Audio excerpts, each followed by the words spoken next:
എന്തുവാ വേണ്ടേ കഴിക്കാൻ? 2 പൊറോട്ട, ഒരു മുട്ടക്കറി, ഒരു ചായ. ഈ കൊച്ചിന് 2 പൊറോട്ട, മുട്ടക്കറി, ചായ.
നീ എന്നാടാ ഭിത്തിയിലാണോ ഇപ്പൊ പൊറോട്ട അടിക്കുന്നത്? ഒന്ന് സ്ലിപ്പായതാണ്.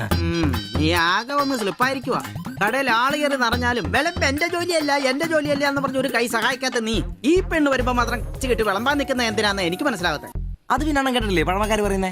എന്ത് ഉണ്ടാക്കിയാ മാത്രം പോരാ, തിന്നാനും കൊടുക്കണോ. എന്നിട്ട് പെണ്ണുങ്ങൾ വരുമ്പോ മാത്രമേ അത് ഓർമ്മ വരുത്തുള്ളൂ. എന്നാണെന്നറിയില്ല, പെൺപിള്ളേരെ കാണുമ്പോൾ ഉണ്ടാക്കിയ കാര്യം തിന്നുന്ന കാര്യം ഓർമ്മ വരുത്തുള്ളൂ. ഒരു കാര്യം ഞാൻ പറഞ്ഞേക്കാം, നിന്റെ ഇളക്കമൊക്കെ എനിക്ക് മനസ്സിലാവുന്നുണ്ട്. ഒടുവില് വിളമ്പി കൊടുക്കുക അവളി കടയിൽ കയറാത്ത അവസ്ഥ വന്നാലുണ്ടല്ലോ എന്റെ സ്വഭാവം നീ അറിയുവേ.